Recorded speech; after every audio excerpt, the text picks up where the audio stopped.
The smell of sawdust and wood stain hit me like a forgotten memory. I stood frozen in the doorway of a room I never knew existed, my trembling fingers still gripping the brass key I'd found taped inside Dad's old toolbox. The workshop stretched before me, hidden behind what I'd always thought was just another basement wall lined with dusty bookshelves. But this wasn't just any workshop. This was a shrine to craftsmanship, to love, to everything my stepmother Margaret had convinced me my father never cared about. Hand-carved furniture filled every corner, each piece more beautiful than anything I'd seen in expensive galleries. And there, sitting on the workbench like it had been waiting for me, was an envelope with my name written in Dad's careful handwriting. "Sarah," it read, "if you're reading this, then I'm gone, and it's time you knew the truth. Before we jump back in, tell us where you're tuning in from, and if this story touches you, make sure you're subscribed, because tomorrow, I've saved something extra special for you." The morning after Dad's funeral, I woke up in my childhood bedroom feeling like a stranger in my own skin. The house on Maple Street felt different without his presence, like someone had dimmed all the lights and turned down the volume on life itself. I could hear Margaret moving around downstairs, her heels clicking against the hardwood floors with that purposeful rhythm that always meant she was planning something. Through the thin walls, I caught fragments of her voice on the phone, sharp and businesslike, though I couldn't make out the words. I dressed slowly, pulling on the same black dress I'd worn to the service the day before. Everything felt heavy, from my limbs to my thoughts. Dad had been sick for months, but somehow I still wasn't prepared for the finality of it all. Robert Mitchell, the man who taught me to ride a bike and helped me with algebra homework and never missed a single one of my high school theater performances, was really gone. When I finally made it downstairs, Margaret was sitting at the kitchen table with a steaming cup of coffee and a manila folder spread open in front of her. She looked up as I entered, her perfectly applied makeup already in place despite the early hour. Margaret had always been the type of woman who got dressed for the day before most people even opened their eyes. "Good morning, Sarah," she said, her tone neutral but somehow loaded with something I couldn't quite identify. "I hope you slept well. We have a busy day ahead of us." I poured myself coffee from the pot she'd made, noting that she'd used Dad's favorite mug for herself. It was a small thing, but it stung more than I expected. "What kind of busy day?" I asked, settling into the chair across from her. Margaret smoothed her hand over the papers in front of her. "Well, we need to start going through your father's things, making decisions about what to keep, what to donate, what to sell. The house is quite large, and honestly, with Tyler starting his senior year and college applications coming up, I think it might be time to consider something smaller." The coffee suddenly tasted bitter in my mouth. "Sell the house? Margaret, Dad just died yesterday. Don't you think we should take some time to—" "Time is a luxury we don't have, dear," she interrupted, her voice taking on that patient tone she used when she thought I was being naive. "There are financial considerations. Your father's medical bills were substantial, and this house requires significant upkeep. I'm thinking practically here, Sarah. For all of us." I stared at her, trying to process what she was saying. Dad had always been careful with money, never flashy, but never struggling either. He worked as a project manager for a construction company, and had been with the same firm for over 20 years. The house was paid off, I knew that much. But Margaret was talking like we were on the verge of bankruptcy. "What about Dad's life insurance?" I asked. "His pension?" Margaret's lips tightened almost imperceptibly. "Insurance policies don't cover everything, Sarah. And there are taxes to consider, probate costs, all sorts of expenses you wouldn't understand. I've already spoken with David Reynolds about the estate. We're meeting with him this afternoon." David Reynolds had been Dad's lawyer for as long as I could remember. A kind man in his 60s with silver hair and gentle eyes who had handled everything from Dad's will to Margaret's adoption papers when she officially adopted Tyler after marrying Dad 8 years ago. The mention of his name should have been reassuring, but something about the way Margaret said it made my stomach clench. "I didn't know you'd already called him," I said carefully. "Well, someone had to take charge," Margaret replied, closing the folder with a decisive snap. I know this is difficult for you, but we can't let emotions cloud our judgment. Your father would have wanted us to be practical. Tyler appeared in the doorway just then, looking rumpled and half asleep in basketball shorts and an oversized t-shirt. At 16, he was all angles and attitude, with Margaret's sharp features softened by youth. He'd been 11 when Margaret married Dad, and while we'd never been particularly close, we'd managed a sort of polite coexistence over the years. "Mom, can you drive me to Brandon's house later?" he asked, completely ignoring me as he grabbed a box of cereal from the cabinet. "Of course, honey," Margaret said, her voice immediately warming. "But we'll need to be back by 2. We have that appointment with Mr. Reynolds, remember?" Tyler nodded, already losing interest in the conversation. He'd always been good at that, tuning out anything that didn't directly concern him. I wondered if he understood that his college fund might be affected by whatever financial crisis Margaret was describing, or if she'd shielded him from those concerns the way she often did. After Tyler left for his friend's house and Margaret disappeared upstairs to make more phone calls, I found myself alone in the house for the first time since Dad died. The silence felt oppressive, filled with memories and unspoken words. I wandered from room to room, touching things Dad had touched, trying to feel some connection to him that Margaret's efficiency hadn't already packaged away. In his study, his reading glasses still sat on the small table beside his favorite chair. A book was open to page 247, a thriller he'd never get to finish. I closed it gently and placed it on the shelf, my throat tight with unshed tears. This was the room where he'd helped me with college applications, where we'd had long talks about my future and his hopes for me. It was also where he'd retreated more and more frequently in his final months, claiming he needed quiet to rest, but really, I suspected, seeking peace from Margaret's constant organizing and planning. The basement had always been Dad's domain.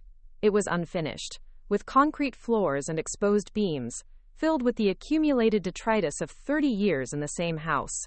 Christmas decorations, old furniture, boxes of photos and documents that no one ever seemed to have time to sort through. Dad had set up a small workbench in one corner, where he'd tinker with household repairs, and I'd often found him down there when I was growing up, quietly fixing something that had broken, or building simple projects for the house. I made my way down the creaky wooden stairs, breathing in the familiar smell of concrete and dust. The workbench looked exactly as Dad had left it, tools arranged with his characteristic precision, a half-finished picture frame sitting in his vise. He'd been making it for a photo of Tyler's basketball team, I realized, another small kindness that would now go unfinished. But as I stood there in the dim light, something felt different. Wrong, somehow. I'd been in this basement hundreds of times over the years, but today it seemed smaller than I remembered. The far wall, lined with metal shelving units full of paint cans and old household items, looked oddly positioned. I walked over to examine it more closely, running my hand along the concrete blocks. That's when I noticed it. A seam in the wall that didn't quite match the rest, a slight discoloration that suggested the shelving unit might not be permanent. My heart started beating faster as I began removing paint cans and boxes from the shelves, stacking them carefully on the floor. The metal unit was heavier than I expected, but it moved when I pulled, revealing that it was on wheels. Behind it was another wall, but this one was different. Newer. Made of drywall instead of concrete blocks, painted the same gray color but clearly constructed later than the rest of the basement. And there, almost hidden in the shadows, was a door. A real door with a brass handle and a small keyhole below it. I stood there staring at it for a long moment, my mind racing. How had I never noticed this before? How was it possible that there was an entire room in our basement that I'd never seen? I tried the handle, but it was locked. The keyhole was small, old-fashioned, the kind that required a skeleton key rather than a modern lock. My hands were shaking as I searched through Dad's workbench, looking for anything that might open the door. I found screwdrivers and wrenches, rolls of electrical tape and boxes of screws, but no key. Then I remembered Dad's old toolbox, the heavy red metal chest he'd had since before I was born. It sat on a shelf above the workbench, and I had to stand on a wooden crate to reach it. The toolbox was heavier than I remembered, filled with tools I didn't recognize, and compartments I'd never explored. In the bottom tray, tucked beneath a coil of wire, I found it. A small brass key, wrapped in a piece of tissue paper. My hands were definitely shaking now as I unwrapped it, and when I held it up to the dim basement light, I could see that it was old, worn smooth by years of use. The key fit perfectly into the lock. It turned with a satisfying click that seemed to echo in the quiet basement. I pushed the door open slowly, reaching around the frame to find a light switch. When the fluorescent bulbs flickered to life, I gasped. The room was larger than I'd expected, maybe 15 feet by 20 feet, with the same concrete floor as the rest of the basement, but finished walls and a dropped ceiling with proper lighting. But it wasn't the size of the room that took my breath away. It was what filled it. Furniture. Beautiful, handcrafted furniture unlike anything I'd ever seen. A dining table with intricate inlay work that caught the light like jewelry. Chairs with carved backs that looked like they belonged in a museum. A china cabinet with glass doors and delicate fretwork that must have taken months to complete. Every piece was finished to perfection, polished and cared for as if Dad had been maintaining a gallery. But there was more. Along one wall stood a proper woodworking bench, far more sophisticated than the simple table upstairs. Power tools I didn't know Dad owned. Hand tools arranged with museum-like precision. Sheets of exotic wood stacked against the walls, some with grain patterns so beautiful they looked like abstract art. And everywhere, scattered throughout the room, were small pieces of paper, notes in Dad's handwriting, sketches and measurements, plans for projects I'd never seen him working on. I picked up one of the papers, my eyes struggling to focus through the tears that had started flowing without my permission. Sarah's Hope Chest, it read. Started June 2019. Figured she'll need somewhere special to keep her treasures when she finds someone worthy of her heart. I looked around wildly and spotted it in the corner. A cedar chest, half finished but already showing the intricate rose pattern Dad had carved into the lid. My name was burned into a small brass plate that had been temporarily tacked to the front. Another note, this one clipped to the plans for the dining table, for when Sarah has her own family to feed. Every meal should feel like a celebration. And another, attached to a small jewelry box with my initials carved into the top. 25th birthday present. She's always been my treasure. I sank onto a small stool beside the workbench, overwhelmed by the magnitude of what I was seeing. This wasn't just a workshop. This was love made tangible. Years and years of Dad's time and skill, poured into creating beautiful things for a future he'd imagined for me. Preparing and narrating this story took us a lot of time, so if you are enjoying it, subscribe to our channel. It means a lot to us. Now back to the story. Future where I'd have my own home, my own family, my own life, filled with the kind of beauty and craftsmanship that had always meant so much to him. But why had he hidden it? Why had he never told me about this room, about these projects? I thought about all the evenings he'd disappeared downstairs, claiming he was just puttering around with small repairs. All the weekends when he'd said he was organizing storage areas. He'd been down here, creating this secret world of love and hope. Then I saw the envelope. It was sitting on the workbench, propped against a small lamp, with my name written across the front in Dad's careful script.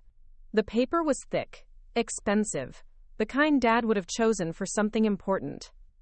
Inside, I found a letter written in his familiar handwriting, the ink slightly faded as if it had been written some time ago. My dearest Sarah, it began. If you're reading this, then I'm gone, and it's time you knew the truth about so many things. This workshop has been my retreat for the past 5 years. The place where I could create beauty in a world that sometimes seemed determined to drain all the color from life.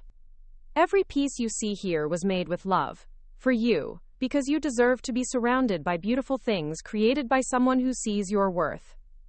I had to stop reading for a moment, wiping my eyes with the back of my hand.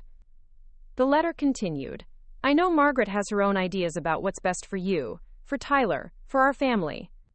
She's not a bad person, Sarah, but she sees the world differently than we do. She sees security and status and the importance of appearances. I see wonder and creativity and the value of making something lasting with your own hands.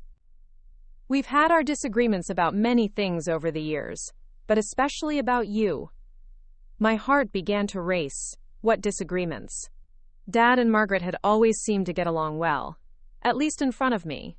Sure, they had different personalities, but I'd never sensed any serious conflict between them. Margaret believes you're fragile, the letter continued. She thinks you need protection from the world, guidance in making important decisions, someone to manage the practical aspects of life for you. She means well, but she's wrong. You are one of the strongest people I know, Sarah. You have your mother's heart and her creativity, and you have a spirit that can't be broken no matter how hard the world tries.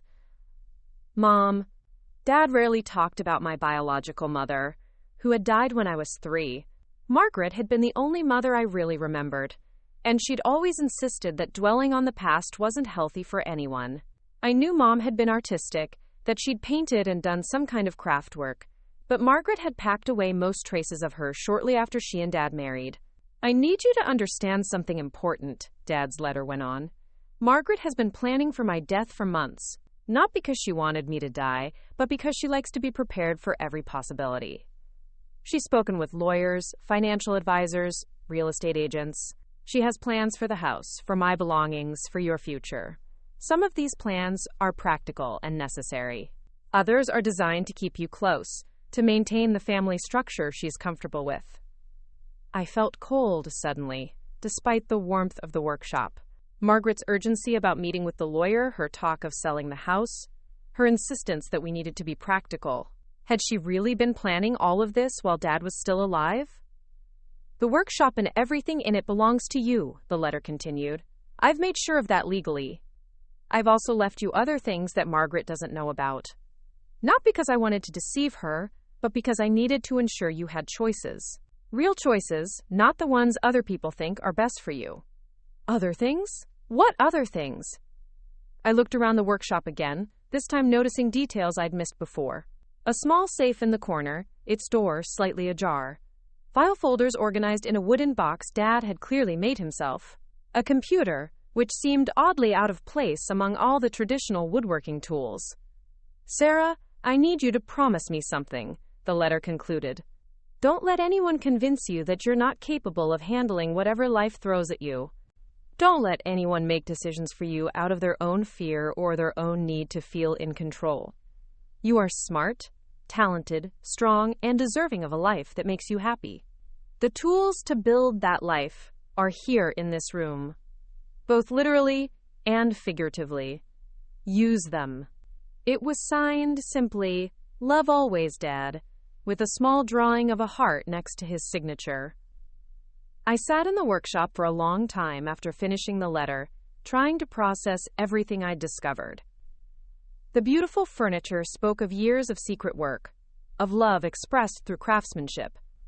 But Dad's words about Margaret painted a picture of family dynamics I'd never fully understood. Had she really been manipulating situations behind the scenes? Had the woman I'd thought of as my mother for the past 15 years been working to control my life in ways I hadn't recognized?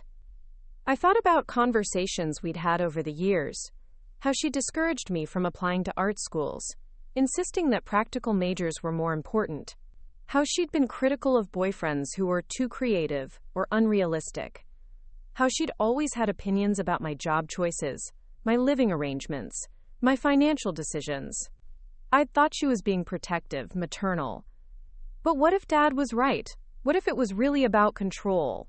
The sound of the front door slamming upstairs jolted me back to the present. Margaret's voice carried down through the floors, calling my name. I quickly folded Dad's letter and slipped it into my pocket, then turned off the workshop lights and carefully closed the door behind me. I moved the shelving unit back into place and arranged the paint cans and boxes exactly as I'd found them. By the time I made it upstairs, Margaret was standing in the kitchen with her purse over her shoulder and car keys in her hand. She'd changed into a navy blue suit that made her look like she was heading to a board meeting rather than a lawyer's office. "There you are," she said, checking her watch. "We need to leave in 10 minutes. I hope you have something more appropriate to wear to see Mr. Reynolds." I looked down at my black dress, the same one I'd worn to Dad's funeral. What's wrong with this? It's a bit informal for a business meeting, she said, her tone suggesting that I should have known better. First impressions matter, Sarah. Mr. Reynolds is handling some very important documents today. I went upstairs and changed into a skirt and blazer, the closest thing I had to business attire. In the mirror, I looked like a younger version of Margaret, dressed for success in a world I wasn't sure I understood. But Dad's letter was still in my pocket, and knowing it was there made me feel stronger somehow. The drive to David Reynolds' office was quiet. Margaret spent most of it on her phone, confirming appointments and making arrangements for things she didn't explain. I stared out the window at the familiar streets of Millbrook, wondering how many secrets this small town held. How many hidden workshops, concealed letters, carefully guarded family dynamics that looked normal from the outside. Mr. Reynolds' office was in a converted Victorian house downtown, with creaky wooden floors and the kind of built-in bookshelves that spoke of decades of accumulated legal wisdom. He greeted us at the door himself, his face kind but serious, wearing a dark suit that looked like it had been expensive 20 years ago. "Sarah, Margaret," he said, shaking our hands in turn. "Please, come in. I know this is a difficult time for both of you." His office was exactly what I'd expected from a small-town lawyer. Leather-bound books, a massive wooden desk, certificates and diplomas covering one wall. But there was warmth to it, too. Family photos and a coffee mug that read, "World's Greatest Grandpa" in faded letters. "I have to say," Mr. Reynolds began as we settled into chairs across from his desk, "your father was very thorough in his estate planning. Very thorough indeed. He came to see me several times over the past 2 years, making sure everything was exactly as he wanted it." Margaret leaned forward slightly. "Yes, we discussed some of the basic provisions. The house, his pension benefits, his savings accounts. I know there are some procedures we need to follow, documents to file." Mr. Reynolds nodded slowly. "Yes, there are certainly procedures. But I think you may be surprised by the scope of Robert's estate. He was quite a bit more well-prepared than most people realize." Something in his tone made my stomach flutter. Margaret's expression didn't change, but I noticed her hands tighten slightly on her purse. "What do you mean?" I asked. Mr. Reynolds opened a thick file folder and pulled out several documents. "Well, for starters, your father had life insurance policies that Margaret may not be aware of. Multiple policies, actually, totaling just over $400,000, all naming Sarah as the sole beneficiary." The room went very quiet.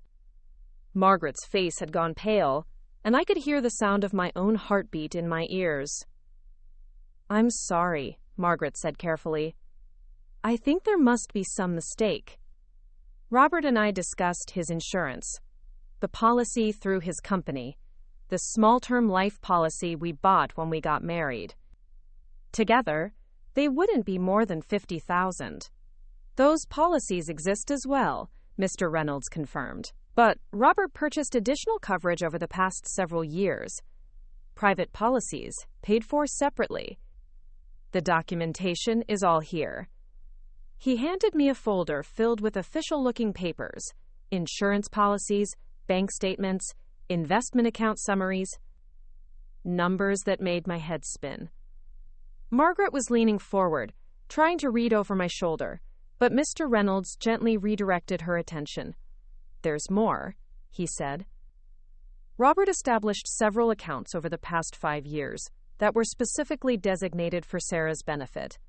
College funds, retirement accounts, a business startup fund. He was very concerned that Sarah have the resources to pursue whatever path made her happy. "A business startup fund?" Margaret's voice was sharp now, her composure cracking slightly. "What kind of business? Sarah doesn't have any business experience." Mr. Reynolds looked at me with gentle eyes. "Your father mentioned that you'd always been interested in design and creating beautiful things. He thought you might want to start something of your own someday. A design firm, perhaps, or a boutique of some kind." I thought about the workshop, about the beautiful furniture hidden behind the false wall. Had Dad really been planning for me to follow in his footsteps somehow? To turn creativity into a career instead of just a hobby? "David," Margaret said, her voice taking on the patient tone she used when she thought someone was being unreasonable. I think we need to slow down here. Sarah is 24 years old.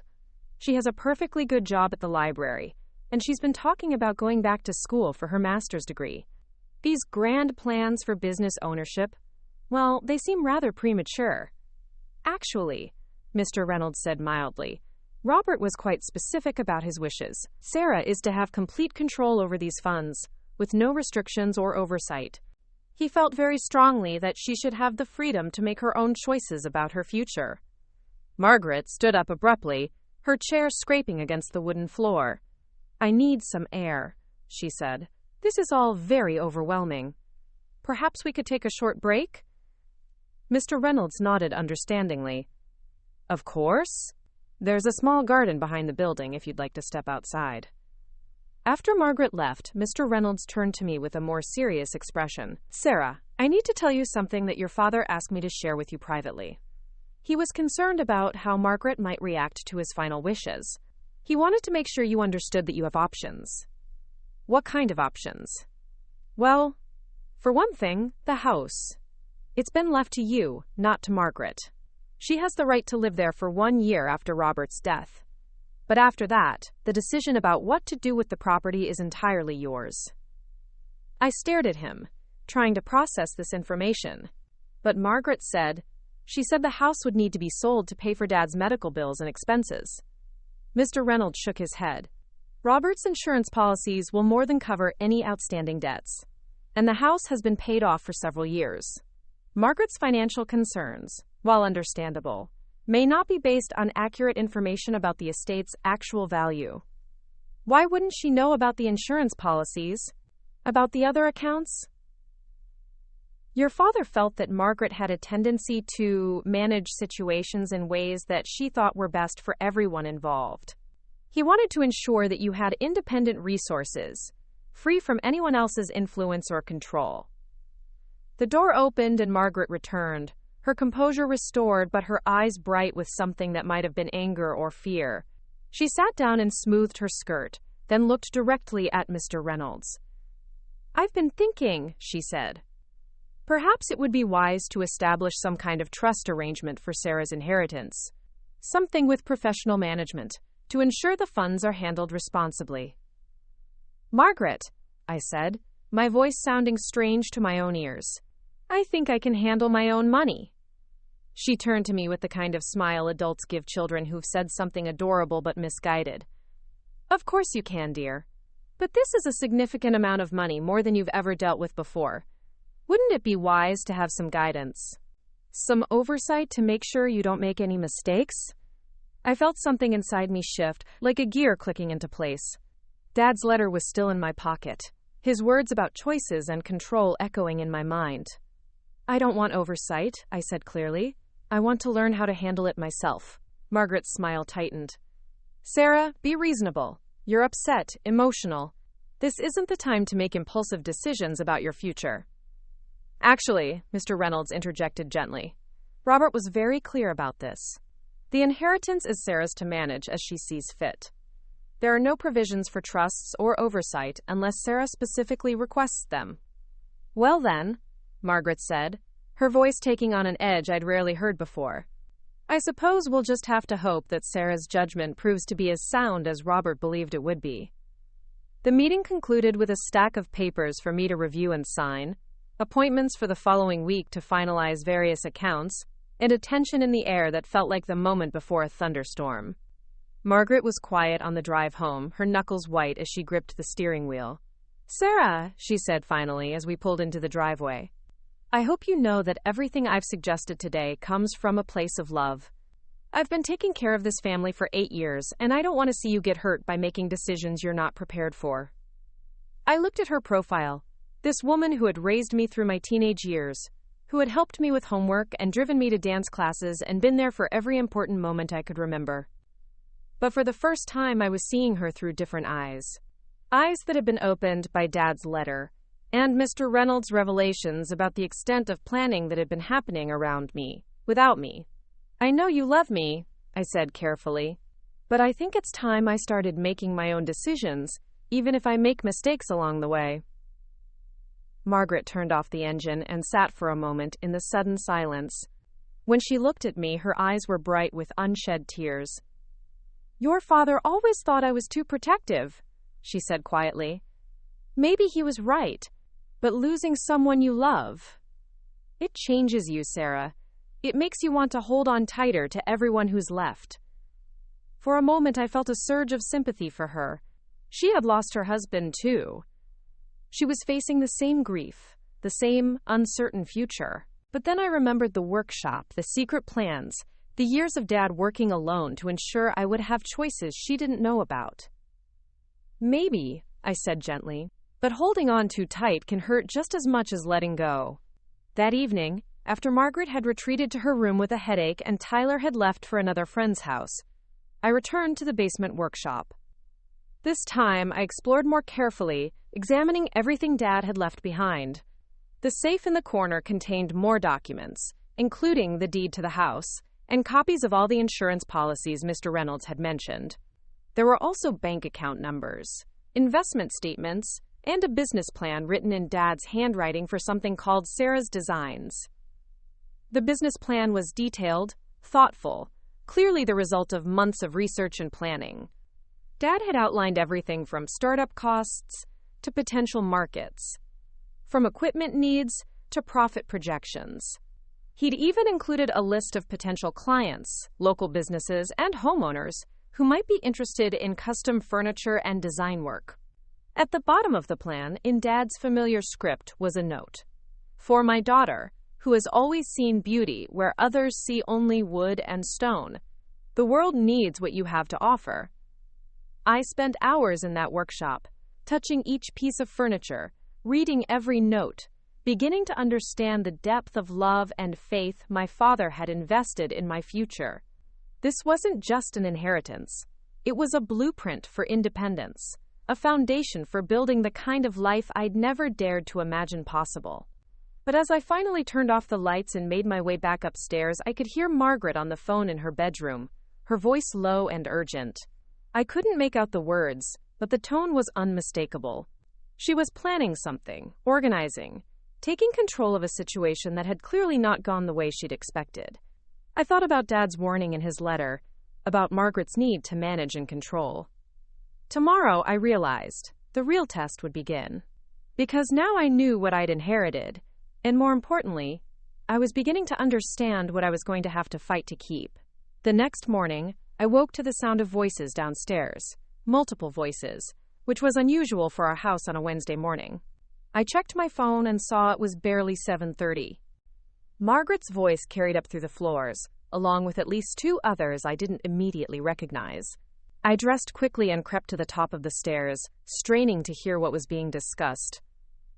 "The important thing is to move quickly," a woman was saying. Her voice was crisp, professional, unfamiliar. "Estate matters can become complicated if there's too much time for people to start having second thoughts about arrangements." "I agree completely," Margaret replied. Sarah's always been somewhat impractical about financial matters. Yesterday's meeting with David Reynolds confirmed my concerns. She's not thinking clearly about what's best for the family. A man's voice joined the conversation. "From what you've described, there are definitely grounds for concern. A young woman suddenly coming into this kind of money, making emotional decisions about property and investments. It's a recipe for disaster." My stomach dropped. Who were these people, and why were they in our kitchen discussing my inheritance like I was an incompetent child? I made my way down the stairs as quietly as possible, stopping just outside the kitchen doorway where I could see without being seen. Margaret sat at the table with two people I'd never met before. The woman was probably in her 50s, wearing an expensive-looking suit and carrying a leather briefcase that screamed corporate lawyer. The man was older, maybe 60, with silver hair and the kind of confident bearing that suggested he was accustomed to being the smartest person in the room. "The key," the woman was saying, "is to frame this as protection rather than control. Family members looking out for each other, making sure poor decisions don't destroy what's been built over generations." "Exactly," the man agreed. "I've seen situations like this before. Young people inherit money and immediately want to make dramatic changes. Quit their jobs, start businesses they know nothing about, move away from family support systems. It rarely ends well." Margaret nodded emphatically. That's exactly what I'm afraid of. Robert always encouraged Sarah's artistic tendencies, but he didn't understand how impractical they are. She's mentioned wanting to pursue design work, maybe start her own business. She has no experience, no business training, no understanding of how quickly money can disappear. I pressed myself against the wall, my heart pounding. Were they talking about having me declared incompetent? Was that even possible? I thought about Dad's letter, his warnings about Margaret's need to control situations. This was happening even faster than he'd anticipated. The workshop you mentioned, the woman said, consulting notes in a leather portfolio. That could actually work in our favor. If she's been kept in the dark about family finances, about property that existed right under her nose, it suggests a pattern of being out of touch with reality. I had no idea Robert was hiding that room from us, Margaret said, and I could hear genuine hurt in her voice. For years he told me he was just puttering around down there, fixing small things.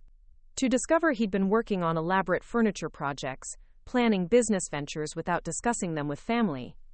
It shows a concerning level of secretiveness. The man leaned back in his chair. And now she's inherited not just money but a workshop full of expensive equipment and partially completed projects. Does she have any experience with woodworking? Any understanding of the value of those tools?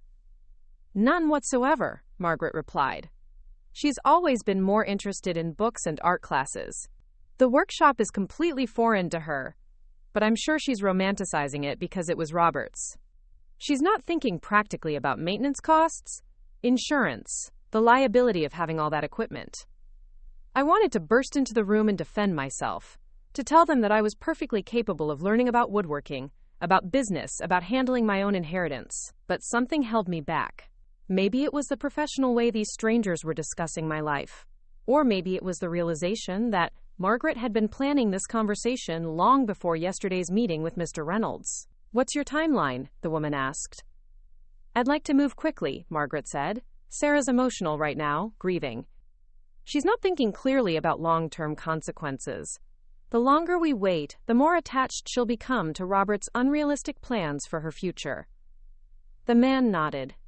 "We can file preliminary paperwork by the end of the week. Request a competency evaluation, temporary conservatorship pending a full financial review. The key is documenting her inability to handle complex financial decisions." "What kind of documentation?" Margaret asked. "Employment history showing lack of career advancement, limited experience with major financial decisions, evidence of impractical thinking or unrealistic goals. The workshop situation actually helps. Inheriting complex property and equipment she's not qualified to manage." I felt sick. They were building a case against me based on the fact that I'd chosen a quiet job I enjoyed over corporate advancement, that I'd never needed to make major financial decisions because I'd been living modestly and saving money, that I had dreams of doing something creative with my life. Since when were those character flaws? "There's one more thing," Margaret said, her voice dropping slightly. "Sarah's mother, her biological mother, had some mental health issues. Depression, I believe, possibly bipolar disorder. Robert never talked about it much, but I know there were concerns about Elizabeth's stability before she died." The woman looked up from her notes with obvious interest. "That's very relevant. Inherited mental health conditions, especially those involving poor judgment or emotional instability, are definitely factors courts consider in competency cases." I gripped the door frame, feeling like the floor had shifted under my feet. Mental health issues? Dad had never mentioned anything like that about my mother. Margaret had always been vague about the details of Mom's death, saying only that it had been sudden and that it was better not to dwell on sad things from the past. "Of course, I don't know the specific diagnosis," Margaret continued. "Robert kept most of Elizabeth's medical records private, but I remember him mentioning concerns about her decision-making, her tendency toward impulsive behavior." "We'll need to obtain those medical records if possible," the man said. "Family history of mental instability combined with current emotional distress and sudden access to significant funds. That's a compelling argument for protective intervention. I just want what's best for Sarah," Margaret said, and her voice carried the same tone of maternal concern I'd heard my entire life. "She's like my own daughter. I can't stand by and watch her destroy her future. because Robert filled her head with unrealistic dreams. The woman closed her portfolio and stood up. We'll be in touch by Friday with initial paperwork. In the meantime, try to document any concerning behavior, emotional outbursts, unrealistic statements about business plans, any indication that she's not thinking clearly about financial matters. After they left, I stayed hidden in the hallway for several minutes, trying to process what I'd heard. Margaret was actively working to have me declared incompetent to manage my own inheritance. She was planning to use my mother's medical history, my career choices, even Dad's workshop against me. And she was doing it all while claiming it was for my own good. I waited until I heard Margaret go upstairs before slipping back to my room. I sat on my bed, staring at the wall, trying to figure out what to do next. Everything Dad had warned me about in his letter was coming true, but even faster than he'd anticipated. Margaret wasn't just trying to guide my decisions, she was trying to remove my ability to make decisions at all. The worst part was how reasonable she'd made it sound to those lawyers or consultants or whatever they were. A grieving young woman inheriting more money than she'd ever seen, talking about starting a business she knew nothing about, becoming attached to property and equipment she couldn't handle. From the outside, I probably did look like someone who needed protection from her own poor judgment. But I knew the truth. I wasn't impractical or unstable. I was careful, thoughtful, someone who had been supporting herself and making responsible decisions for years. Yes, the inheritance was overwhelming, but that didn't mean I was incapable of learning how to handle it properly. And yes, Dad's workshop had opened up possibilities I'd never considered before, but that didn't mean I was being unrealistic about the challenges involved. I thought about my mother, about the mental health issues Margaret had mentioned. Was that true, or was it another manipulation? Dad had always been loving but vague when I asked about Mom, saying she'd been creative and beautiful and that she would have been proud of me. He'd never mentioned depression or instability or poor decision-making. But then again, Dad had kept the workshop secret for years. He'd maintained insurance policies and bank accounts that Margaret knew nothing about. Maybe there were other family secrets I wasn't aware of.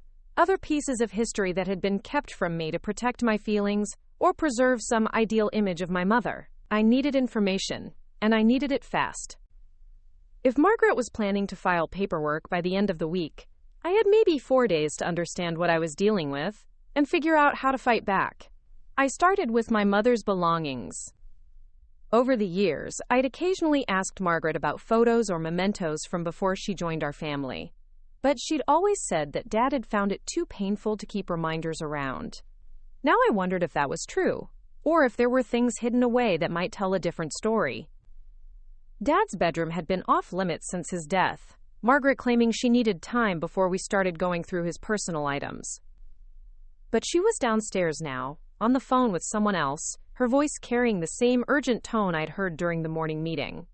The bedroom felt sacred, untouched since Dad's last day there.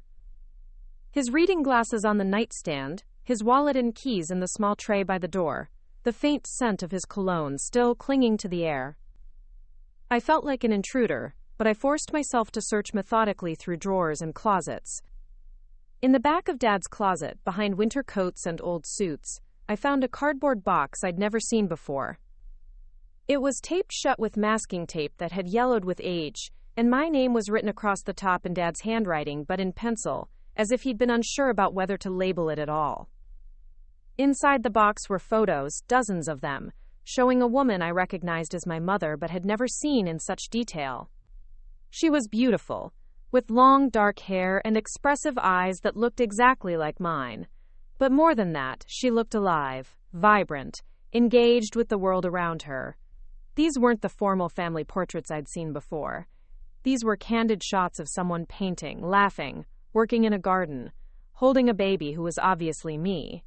There were also letters, love letters, written in my mother's handwriting to Dad. I read a few with trembling hands, seeing a relationship full of passion and creativity and mutual support. Mom wrote about art projects she was working on, about dreams of opening a gallery someday, about how much she loved being a mother and how excited she was to watch me grow up. Nothing in these letters suggested mental instability or poor judgment. If anything, they showed someone who was thoughtful, articulate, deeply committed to her family and her art. At the bottom of the box, I found medical records from the months before Mom's death. The cause of death was listed as complications from pneumonia, not suicide or anything that would suggest mental health issues. But there was something else in the medical files that made my breath catch. Prescriptions for antidepressants, notes from therapy sessions, references to postpartum depression following my birth. I read through the records carefully, and a picture emerged of someone who had struggled with depression after I was born, but who had been getting treatment and making progress. The final medical note, dated just 2 weeks before Mom's death, indicated that she was doing much better, that her medication was working well, and that she was looking forward to a family vacation we'd planned for the summer. This wasn't someone who was unstable or making poor decisions. This was someone who had faced a common medical condition and was managing it responsibly. I sat on Dad's bedroom floor, surrounded by photos and letters and medical records, finally understanding why these items had been hidden away. Not because Dad couldn't bear to remember Mom, but because Margaret couldn't bear for me to know the truth about her. Margaret had constructed a narrative about our family that required my mother to be fragile, troubled, someone whose influence needed to be minimized. But these documents told a different story. They showed a woman who was creative, determined, someone who had dreams and plans, and the strength to overcome challenges. Someone a lot like me, actually. I heard Margaret's footsteps on the stairs, and quickly packed everything back into the box. I managed to return it to its hiding place and slip out of the bedroom just as she reached the top of the stairs. "Sarah?" she called. "Are you up here?" "Just grabbing something from my room," I replied, trying to sound casual. She appeared in my doorway a moment later, still wearing the professional outfit she'd put on for her morning meeting. "I wanted to talk to you about yesterday's appointment with Mr. Reynolds," she said. "I've been thinking about some of the things we discussed." I sat on my bed, trying to keep my expression neutral. "What about them?" Margaret settled into the small chair by my desk, the same one she'd used for homework help sessions when I was in high school. "I know you feel like I'm being overprotective," she began, "but I've been managing household finances for 8 years now. I understand the complexities involved in handling significant assets." "I'm sure you do," I said carefully. "The thing is, Sarah, inheritance money feels different from money you've earned yourself. It can feel like it will last forever, like the normal rules don't apply. I've seen people make terrible mistakes because they didn't understand the reality of taxes, investment risks, market fluctuations." She was building her case, I realized, establishing the groundwork for the arguments her lawyers would make, framing me as naive and inexperienced, herself as the voice of wisdom and practical experience. "What kind of mistakes?" I asked, genuinely curious about how she planned to justify taking control of my inheritance. "Well, for instance, this workshop your father built. Do you have any idea what it costs to maintain that kind of equipment? The insurance liability alone could be significant. And if you're serious about starting some kind of design business, there are licensing requirements, business insurance, tax implications you probably haven't considered." I thought about Dad's business plan, about the careful research he'd done into startup costs and regulatory requirements. "Maybe I could learn about those things," I suggested. Margaret smiled, the kind of patient expression adults use with children who don't understand how complicated the grown-up world is. "Of course you could. But learning takes time, and mistakes made during the learning process can be very expensive. Wouldn't it be wiser to work with experienced professionals who can guide you through the process?" "What kind of professionals?"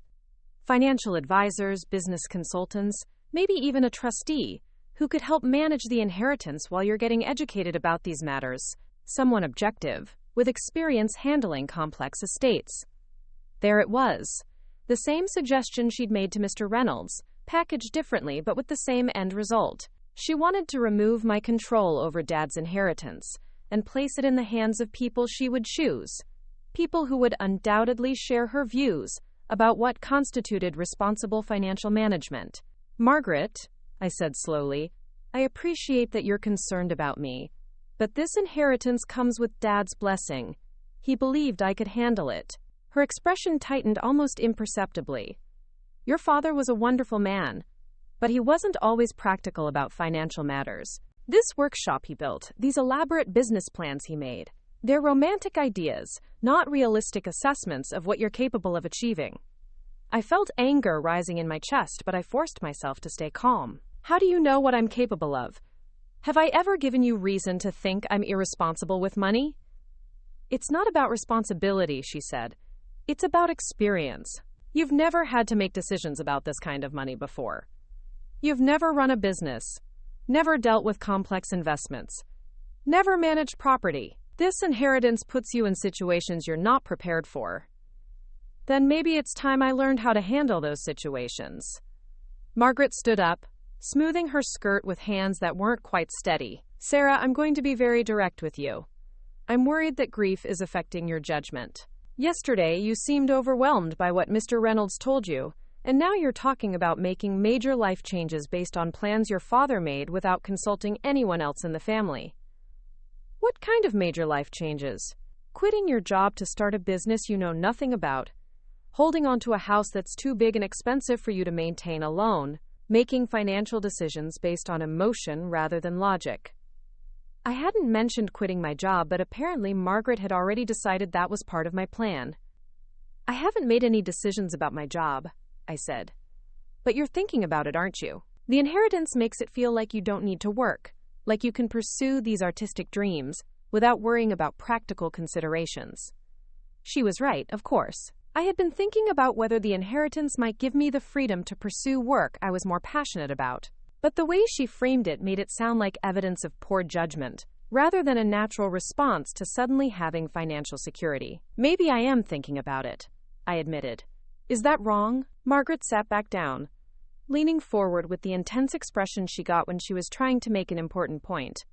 It's not wrong to have dreams, Sarah, but it's dangerous to confuse dreams with realistic plans. Your father loved you very much, but he may have done you a disservice by encouraging you to think you could build a career around artistic interests. Why is that a disservice? Because the world doesn't work that way. Creative fields are incredibly competitive, financially unstable, full of people who are more experienced and better connected than you are. Your father's workshop is beautiful, but that doesn't mean there's a market for custom furniture. His business plan might look impressive, but plans and reality are very different things. I thought about the letters from my mother, about her dreams of opening a gallery, about the creativity and determination that shone through every photo in that hidden box. Had Dad been wrong to encourage those dreams too? Had Margaret been working to discourage my artistic interests for years because she disapproved of my mother's similar aspirations? What if I want to try anyway? I asked. Margaret's expression softened, taking on the gentle concern she'd shown me through every disappointment of my teenage years. Then I'll support you, of course, but I want to make sure you have a safety net. That you don't risk everything on something that might not work out. What kind of safety net? Professional management of the inheritance while you're exploring these options. Someone who can make sure the money lasts, who can help you understand the real costs of starting a business, who can guide you through the learning process without putting your financial future at risk. It sounded so reasonable when she put it that way. Protective rather than controlling. Practical rather than limiting. But I could hear the morning's conversation echoing in my memory. The casual way her consultants had discussed building a case for my incompetence. Using my mother's medical history and my career choices as evidence that I needed protection from my own decisions. I need some time to think about all this, I said finally. Margaret nodded, standing up again. Of course. But don't take too much time, Sarah. Some of these decisions are time-sensitive. Estate planning, tax implications, business registrations. They all have deadlines that can't be ignored. After she left, I lay on my bed staring at the ceiling, trying to sort through everything I'd learned in the past 24 hours. Dad's workshop and business plans. His warnings about Margaret's need to control. Her consultation with lawyers about having me declared incompetent. The hidden truth about my mother's mental health and artistic dreams. It felt like I was living in two different versions of reality. In Margaret's version, I was a grieving young woman who needed protection from her own poor judgment. Someone whose father had filled her head with unrealistic dreams that would lead to financial disaster. In Dad's version, I was a capable adult who deserved the chance to build the kind of life that would make me happy, someone whose mother's creative spirit lived on in her daughter's potential. Both versions contained elements of truth. I was grieving, and I was inexperienced with large amounts of money and complex business decisions. But I was also intelligent, responsible, and capable of learning. The question was whether I would get the chance to prove that to myself and everyone else, or whether Margaret's protective instincts would win out over Dad's faith in my potential. I thought about the timeline Margaret had mentioned. Paperwork filed by the end of the week. Competency evaluations. Temporary conservatorship. If I was going to fight this, I needed to understand exactly what I was up against and figure out how to demonstrate that I was perfectly capable of handling my own inheritance. But first, I needed to understand more about my mother's story. The medical records I'd found told part of the truth, but I suspected there were other pieces of the puzzle that had been hidden away. If Margaret was planning to use my mother's mental health history against me, I needed to know the full truth about what had really happened. That afternoon, while Margaret was out running errands, I returned to Dad's workshop. This time, I examined the computer I'd noticed during my first visit. It was an older model but well-maintained, and when I turned it on, it booted up without requiring a password. Dad had never been particularly security conscious about his personal files. The computer's desktop was organized with the same precision Dad had brought to his physical workspace. Folders labeled by year, by project type, by family events. I opened the folder marked Sarah's Business and found dozens of files. Market research, competitor analysis, supplier contacts, financial projections that went far beyond the handwritten business plan I'd seen earlier. Dad hadn't just been dreaming about my future. He'd been researching it, planning it, building a foundation that would give me the best possible chance of success.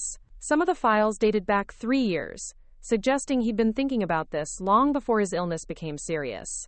In another folder labeled Elizabeth, I found something that made my hands shake. Digital copies of all the photos and letters I'd discovered in the bedroom box, but also additional materials. Email correspondence with my mother's sister, my Aunt Rachel, who lived in California. I'd met her only a few times as a child, and Margaret had always discouraged contact, saying that Rachel was still dealing with her own issues, and that it would be better not to complicate our family dynamics. But the emails told a different story. Rachel had been trying to maintain contact with me for years, sending Christmas cards and birthday messages that apparently never reached me. In her most recent email, sent just 6 months before Dad's death, she'd written, "I hope Sarah knows how much Elizabeth loved her and how proud she would be of the young woman she's become. I still have so many of Elizabeth's paintings and sketches. I'd love to share them with Sarah someday, help her understand the artistic legacy she's inherited." Artistic legacy, another piece of my mother's story that had been kept from me. I scrolled through more emails and found references to galleries that had shown my mother's work, to a scholarship fund that had been established in her name at the local art college, to a community of artists who still remembered her with fondness and respect. This wasn't the picture of someone who was unstable or impractical. This was someone who had been building a career, making connections, establishing herself in the art world before her death cut everything short. And it was a legacy that Margaret had deliberately hidden from me, perhaps because it conflicted with her vision of what my life should look like. I printed out several of the emails and saved others to a flash drive. If Margaret was planning to use my mother's history against me, I wanted to have evidence of the full truth, not just the selective version that supported her arguments. As I was organizing the printed emails, I heard the front door open downstairs. Margaret was back from her errands, her voice carrying up through the house as she talked on her phone. "Yes, I think we're moving in the right direction," she was saying. "Sarah's already showing signs of unrealistic thinking about her future." This morning, she was defensive when I tried to discuss practical considerations about the inheritance. I crept to the top of the basement stairs, straining to hear more of the conversation. "The key is documenting everything," Margaret continued. "Every example of poor judgment, every indication that she's not thinking clearly about financial matters. The emotional attachment to her father's workshop is particularly concerning. She's romanticizing equipment and projects she has no ability to use or complete." There was a pause while the person on the other end spoke. "No, I don't think she suspects anything yet," Margaret said. "She still sees me as the protective stepmother who's trying to help her navigate a difficult situation. She has no idea we're building a case for conservatorship. My stomach clenched. Building a case. That made it sound so calculated, so deliberate. Margaret wasn't just concerned about my welfare. She was actively working to remove my legal rights while pretending to have my best interests at heart. The timeline is crucial, she continued. We need to file before she has a chance to make any major decisions about the inheritance. Once she starts moving money around or making business commitments, it becomes much harder to argue that she needs protection. Another pause. I understand the ethical concerns, Margaret said, her voice taking on a defensive edge. But this is about protecting Sarah from herself. Robert filled her head with unrealistic dreams, and now she has access to enough money to pursue those dreams without understanding the consequences. Someone has to be the adult in this situation. I heard her footsteps moving toward the kitchen, and I quickly returned to the workshop, my heart pounding. The conversation confirmed everything I'd suspected about Margaret's motivations, but it also revealed something else. She was concerned about timing, about filing paperwork before I could make any decisions about the inheritance. That meant I had a window of opportunity, but probably not a very big one. If I was going to protect my rights and honor Dad's wishes for my future, I needed to act quickly and decisively. I spent the rest of the afternoon in the workshop, reading through more of Dad's files and beginning to understand the scope of what he'd planned for me. It wasn't just money and equipment. It was a complete framework for building an independent life, one that would allow me to pursue meaningful work while maintaining financial security. The business plan was more sophisticated than I'd initially realized. Dad had identified specific market niches where custom furniture and design work could command premium prices. He'd researched suppliers who could provide exotic woods and specialized hardware. He'd even made preliminary contact with several potential clients, including a boutique hotel chain that was looking for unique furniture pieces for their properties. Most importantly, he'd structured the inheritance in a way that would provide steady income, even if the business took time to become profitable. The insurance policies and investment accounts weren't just lump sums. They were carefully planned streams of revenue that would support me while I learned the skills I needed to succeed. This wasn't the romantic fantasy Margaret had described. This was a serious, well-researched plan for building a sustainable career doing work that would be both personally fulfilling and financially viable. Dad had spent years preparing for this moment, thinking through every detail, anticipating every challenge. As the sun began to set, painting the workshop in golden light that made the wood grain glow like jewelry, I realized that I was sitting at a crossroads. I could let Margaret's protective instincts guide my decisions, except that she knew better than I did about financial matters and practical considerations. It would be easier, certainly. Safer, perhaps. Or I could honor Dad's faith in my potential, embrace the legacy he'd built for me, and fight for the right to make my own choices about my future. It would be harder, riskier, requiring me to learn new skills and navigate unfamiliar territory. But as I looked around at the beautiful furniture Dad had created with his own hands, each piece a testament to the power of patience, skill, and vision, I knew which choice he would have wanted me to make. And for the first time since his death, I knew which choice I wanted to make too. I woke up Friday morning with a plan. For the first time since Dad's funeral, I felt like I had a clear sense of direction, instead of just reacting to events as they unfolded around me. Margaret was planning to file paperwork today to begin the process of having me declared incompetent. But before she could do that, I was going to take control of my own narrative. The first call I made was to Mr. Reynolds' office. His secretary, a warm-voiced woman named Helen, answered on the second ring. Mr. Reynolds' office. This is Helen speaking. Hi, this is Sarah Mitchell. I met with Mr. Balling, Reynolds, earlier this week about my father's estate. I need to schedule another appointment as soon as possible. Of course, dear. How does Monday morning work for you? Actually, I was hoping for something sooner. Today, if possible. It's rather urgent. There was a pause while Helen checked the schedule.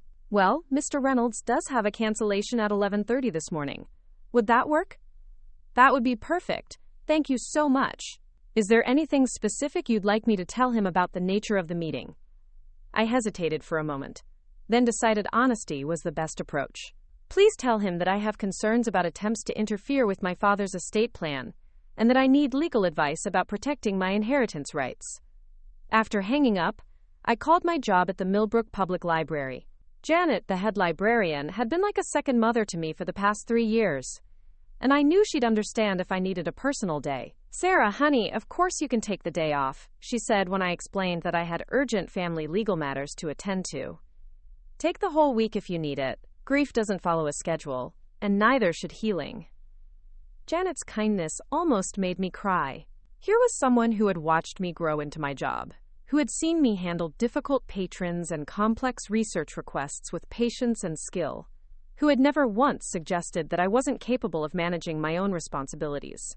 The contrast with Margaret's assessment of my abilities was stark. Next, I drove to the Millbrook Community Bank, where Dad had maintained accounts for over 20 years.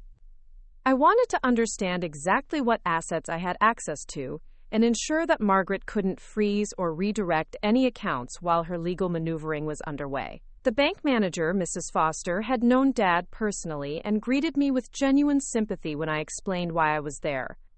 She pulled up all the accounts linked to the estate and walked me through each one carefully. "Your father was very thorough," she said, adjusting her reading glasses as she reviewed the paperwork. "These accounts have all been properly transferred to your name, with no co-signers or secondary authorization required. He made sure everything was clean and straightforward." "What does that mean exactly?" "It means you have complete control over these funds. No one else can access them, freeze them, or make decisions about them without your explicit written authorization. Your father structured things very carefully to protect your independence." I felt a wave of gratitude toward Dad that was so strong it almost knocked me over. Even in death, he was still protecting me, still anticipating challenges I might face and building safeguards into his plans. "Mrs. Foster, hypothetically speaking, if someone were to claim that I wasn't competent to manage these accounts, what would happen?" She frowned, leaning back in her chair. "Well, that would require a court order. Someone would have to petition for conservatorship and prove to a judge that you were unable to handle your own financial affairs. It's not something that can happen quickly or easily. And until a court made that determination, the accounts would remain under your control. Banks can't freeze assets based on allegations or concerns. We need actual legal documentation." This was encouraging news. Margaret's lawyers might be preparing to file paperwork, but they couldn't simply take control of my inheritance while the case was pending. I had time to mount a defense. My next stop was the hardware store downtown, where I hoped to learn more about the equipment in Dad's workshop. If Margaret was going to argue that I couldn't handle valuable tools and machinery, I wanted to understand exactly what I was dealing with. The owner, an elderly man named Frank Novak, had known Dad for years. When I introduced myself and explained that I'd inherited Dad's workshop, his face lit up with interest. "Bob Mitchell's daughter. He talked about you all the time, you know. Always said you had your mother's eye for beauty and his practical sense. He was so excited about that workshop he was building." "You knew about the workshop?" Frank chuckled. "Honey, where do you think he bought all that equipment? I special ordered half those tools for him. Took him 3 years to collect everything he wanted, but he was patient. Said he was building something special for someone special." He walked me through the store, pointing out tools similar to the ones Dad had acquired, and explaining their uses, their value, their maintenance requirements. I took notes, asked questions, began to understand that Dad's workshop wasn't just a collection of expensive toys, but a carefully curated set of professional-grade equipment designed for serious craftsmanship. "The thing about your dad," Frank said as we concluded our tour, "was that he never bought anything without understanding exactly how to use it. He'd research for months, read every manual, sometimes even take classes before he'd commit to a purchase. That workshop represents years of education, not impulse buying." "Classes? Oh, sure. He took a furniture-making course at the community college, attended weekend workshops on joinery techniques, even spent a week last summer at a specialty school in North Carolina, learning about finishing techniques. Said he wanted to be ready when the time came to start teaching you." Another piece of the puzzle clicked into place. Dad hadn't just been planning a business for me. He'd been preparing himself to mentor me through the learning process. The workshop wasn't meant to be something I'd have to figure out alone. It was meant to be something we'd explore together. Mr. Novak, I said carefully, in your professional opinion, how much would it cost to maintain that workshop properly? Insurance, upkeep, things like that? He scratched his chin thoughtfully. Well, the insurance would depend on whether you're using it commercially or just for personal projects. For a hobbyist setup, maybe $1,000 a year. The tools themselves are built to last decades if they're maintained properly, and Bob took excellent care of everything. $1,000 a year. That was hardly the massive liability Margaret had described. In fact, it was less than I spent annually on my car insurance. By the time I arrived at Mr. Reynolds' office for my 11:30 appointment, I had a much clearer picture of my situation. The inheritance was substantial but not unwieldy. The workshop was valuable, but not burdensome. Dad's business plan was thorough, researched, and practical. Margaret's concerns about my ability to handle these responsibilities seemed increasingly overblown. Mr. Reynolds greeted me with the same kindness he'd shown earlier in the week, but I could see concern in his eyes as he led me into his office. Sarah, Helen mentioned that you have concerns about interference with your father's estate plan. Can you tell me what's happening? I took a deep breath and told him everything. Margaret's meeting with the lawyers, her plans to file for conservatorship, her arguments about my supposed inability to handle the inheritance responsibly. I showed him copies of the emails I'd found about my mother, explained how Margaret had been building a case against me while pretending to offer helpful guidance. Mr. Reynolds listened without interrupting, occasionally making notes on a yellow legal pad. When I finished, he was quiet for a long moment, his expression thoughtful. Sarah, I have to tell you that your father anticipated something like this might happen. My heart skipped. He did? He came to see me about 6 months ago, not long after his diagnosis became more serious. He was concerned that Margaret might try to override his wishes for your inheritance, not out of malice, but out of what she believed was protective instinct. Mr. Reynolds opened a different file folder, one I hadn't seen during our previous meeting. He asked me to prepare additional documentation, what we call, quote, defensive estate planning. Legal safeguards designed to protect beneficiaries from well-meaning family members who might disagree with the deceased's wishes. What kind of safeguards? For starters, your father included specific language in his will, stating that he considered you fully competent to manage your inheritance, and that any attempts to override his distribution plan should be viewed with skepticism. He also arranged for an independent psychological evaluation. I blinked. A psychological evaluation? 6 months ago, you underwent what you probably thought was a routine physical examination for a new insurance policy your father was purchasing. Do you remember that? I did remember. Dad had said his company was offering supplemental life insurance and that dependents needed health screenings. I had spent an afternoon answering questions and taking tests, thinking it was just standard medical paperwork. Part of that evaluation included psychological testing, Mr. Reynolds continued. Your father wanted an objective assessment of your mental state and decision-making capacity, conducted by professionals who had no stake in family dynamics. And the results? Mr. Reynolds smiled for the first time since I'd arrived. The report describes you as exceptionally well-adjusted, with above-average intelligence, strong analytical thinking skills, and excellent emotional stability. It specifically notes that you demonstrate mature judgment and practical decision-making abilities. I felt like crying with relief. Dad had been 3 steps ahead of Margaret's maneuvering building defenses I didn't even know existed. There's more, Mr. Reynolds said. Your father also arranged for a trust provision that kicks in if anyone attempts to challenge your competency within the first year after his death. What kind of trust provision? If a conservatorship petition is filed against you, the inheritance automatically transfers into a protective trust with an independent trustee, someone Margaret has no relationship with or influence over. The trust is specifically designed to support your independence and personal goals, not to limit your decision-making authority. So even if Margaret's petition succeeded, she wouldn't gain control over your inheritance. In fact, the trust includes specific language prohibiting family members from serving as trustees or having any oversight role in financial decisions. I stared at him, amazed by the depth of Dad's planning. He'd anticipated not just Margaret's protective instincts, but the specific legal strategies she might use to act on those instincts. "Mr. Reynolds, what should I do now?" "Well, first, I'd recommend that you continue living your life normally.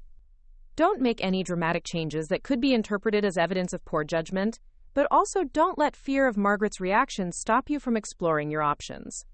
What about the workshop? She's been arguing that I can't handle the responsibility of maintaining expensive equipment." Mr. Reynolds consulted his notes. "Your father actually addressed that specifically. He arranged for a 6-month consultation period with Frank Novak at the hardware store. Frank has agreed to provide technical support and equipment maintenance guidance as needed." Of course, Dad had thought of that too. Every concern Margaret had raised, every potential challenge to my competence, Dad had already considered and planned for. "The key thing to remember," Mr. Reynolds continued, "is that your father's estate plan isn't just about money or property. It's about your right to make your own choices about your future. He believed very strongly that you should have that right, and he built legal protections to ensure that belief would be honored." When I left Mr. Reynolds' office, I felt stronger than I had since Dad's death. Not because my problems had disappeared, but because I finally understood the full scope of the support system Dad had built for me. I wasn't facing Margaret's challenge alone. I had legal protections, professional resources, and most importantly, documented evidence of my competence and stability. But I also knew that Margaret wouldn't give up easily. If anything, learning that Dad had anticipated her actions might make her even more determined to prove that she knew what was best for me. That afternoon, I decided it was time to have an honest conversation with Tyler. At 16, he was old enough to understand what was happening in our family, and he deserved to know that his mother was actively working to undermine my inheritance. I found him in his room, lying on his bed with headphones on, staring at his phone. When I knocked on his doorframe, he looked up with the mildly annoyed expression teenagers reserved for unwanted interruptions. "Hey," he said, pulling off his headphones. "What's up? Can we talk? About some stuff that's been happening since Dad died?" Tyler sat up, his expression becoming more serious. Despite our limited relationship over the years, he'd always been perceptive about family dynamics. "Is this about Mom freaking out over your inheritance?" I was surprised by his directness. "You know about that?" "I'm not deaf, Sarah. She's been on the phone constantly, talking about lawyers and paperwork and how you're not ready to handle all that money. She thinks I don't understand what she's talking about, but I'm not stupid." I sat on the edge of his desk chair, trying to figure out how to explain the situation without completely undermining his relationship with his mother. "Tyler, what do you think about the idea of me starting a business, using Dad's workshop to make furniture?" He shrugged. "Sounds cool. Dad was always talking about how talented you are, how you should be doing something more creative than working at the library." "He talked to you about that?" "All the time. He said you inherited your mom's artistic eye, but you were too practical to pursue it. He thought the inheritance might give you the freedom to try something different." It was interesting to hear Dad's perspective filtered through Tyler's teenage observations. Even to his stepson, Dad had been vocal about his hopes for my future. "Tyler, your mom is worried that I'm not capable of handling the inheritance responsibly. She's been meeting with lawyers about having me declared incompetent to manage my own finances." Tyler's eyes widened. "Seriously? That's what all those meetings have been about? You know about the meetings? She's had people over like 3 times this week. Professional-looking people with briefcases. She always sends me to my room, or to friends' houses when they come over." I felt bad for Tyler. Margaret's secretiveness wasn't just affecting me. It was creating an atmosphere of tension and uncertainty that her own son could sense. "How do you feel about that?" I asked carefully. Tyler was quiet for a moment, then said, "Honestly, I think it's messed up. You've always been super responsible about everything. You helped me with homework when Mom was working late. You never forgot to pick me up from practice. You're like the most organized person I know." His words meant more to me than I'd expected. Tyler had lived in our house for 8 years, watching me navigate daily responsibilities, handle problems, make decisions. If anyone had evidence of my incompetence, it would be him. "Tyler, there's something else you should know. Your mom's been telling people that my biological mother had mental health problems, suggesting that I might have inherited some kind of instability. His expression darkened. That's not cool. Even if it were true, which I doubt, using someone's dead mother against them is really low. I found medical records that show my mother was treated for postpartum depression but was doing well before she died. It wasn't the kind of serious mental illness that would suggest I'm at risk for poor judgment. Have you told Mom that you found those records? Not yet. I'm not sure how to approach it without making things worse between us. Tyler stood up and walked to his window, looking out at the street where we'd both grown up. Sarah, can I tell you something that might sound weird? Of course. I love my mom, but she's always been kind of controlling. Not in a mean way, but she likes to manage situations, make decisions for other people because she thinks she knows what's best. I waited for him to continue. With me, it's not that big a deal because I'm still a kid and I need someone making decisions about school and stuff. But with you, I don't know, it always seemed like she treated you more like another kid than like an adult. Tyler's observation was surprisingly mature. He'd recognized the same dynamic I was just beginning to understand clearly. How do you think she'd react if I stood up to her? Really pushed back against her attempts to control my inheritance?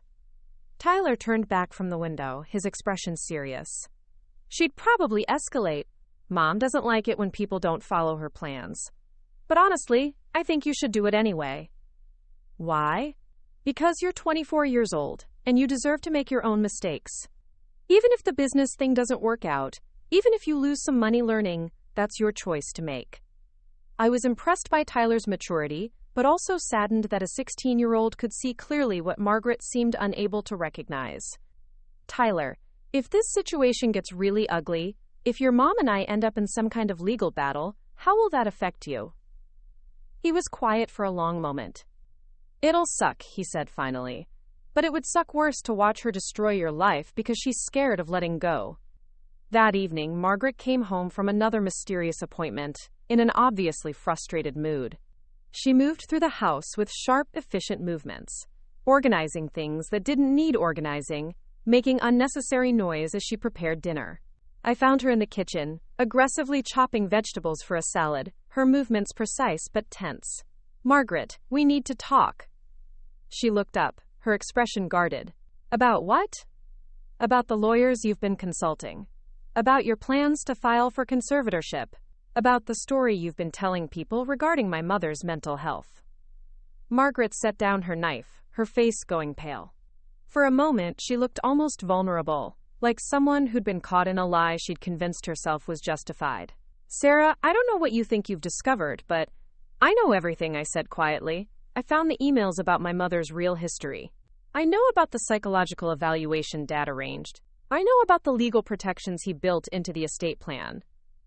Margaret sank into a chair at the kitchen table, suddenly looking older than her 53 years. He planned all of this, didn't he? She said finally. He anticipated that I'd try to protect you from making mistakes, and he built safeguards to stop me. He planned for the possibility that you might confuse protection with control, I said, sitting across from her. He wanted to make sure I had the freedom to make my own choices, even if those choices are wrong, even if you lose everything pursuing some romantic dream about being an artist. I looked at Margaret, really looked at her, and saw something I'd missed before. She wasn't just trying to control my inheritance. She was terrified of being alone. Dad's death had left her facing an uncertain future, and my independence threatened the family structure she'd built her identity around. Margaret, what are you afraid of? She was quiet for a long time, staring at her hands folded on the table. When she finally spoke, her voice was soft, almost inaudible. I'm afraid you'll leave, she said. I'm afraid you'll take that money and move away and start a new life somewhere else, and Tyler and I will be alone. I'm afraid I'll lose the only daughter I've ever had. For the first time since Dad's funeral, I felt genuine sympathy for Margaret. Her controlling behavior wasn't just about my inheritance. It was about her fear of abandonment, her need to keep our family together in the only way she knew how. Margaret, I'm not planning to disappear, but I am planning to build a life that's mine, not someone else's version of what my life should look like. What if you fail? What if the business doesn't work? What if you run out of money? What if you end up struggling and unhappy? Then I'll learn from the experience and try something else. But at least it will be my choice to make." Margaret shook her head. "You don't understand how hard the world can be, Sarah. You've been protected, supported, guided through every major decision. You don't know what it's like to face real consequences alone. Then maybe it's time I learned." We sat in silence for several minutes, the weight of unspoken years settling between us. Finally, Margaret looked up with tears in her eyes. "I can't just stand by and watch you risk everything." "You don't have to stand by," I said gently. "You could support me instead of trying to control me. You could trust that Dad knew what he was doing when he planned for my independence. And if you make mistakes, then you could help me learn from them instead of trying to prevent me from making them in the first place." Margaret wiped her eyes with the back of her hand. "I don't know how to do that, Sarah. I don't know how to watch someone I love make choices I disagree with. Maybe we could figure it out together." For a moment, I thought she might agree. Her expression softened, and I saw a glimpse of the woman who had comforted me through teenage heartbreaks and celebrated my small victories. But then her phone rang, and when she answered it, her voice immediately became businesslike again. "Yes, this is Margaret Mitchell. Yes, I've been expecting your call." She looked at me with an expression that was part apology, part determination. "No, nothing has changed. I still believe conservatorship proceedings are necessary. Yes, I understand the timeline." As she continued the conversation, moving into the next room for privacy, I realized that my honest attempt at communication had failed. Margaret's fear was stronger than her love, her need to control more powerful than her desire to trust. The battle for my independence was far from over. If anything, it was just beginning. The next morning, I woke to the sound of official voices in the hallway outside my bedroom. Through my door, I could hear Margaret speaking in hushed tones with people I didn't recognize, their conversation punctuated by the rustle of papers and the scratch of pens on clipboards. "She's still sleeping," Margaret was saying. "The grief has been affecting her sleep patterns. She's been staying up late, spending hours in the basement going through her father's things. It's become somewhat obsessive." I dressed quickly and opened my door to find Margaret standing with two people in professional attire.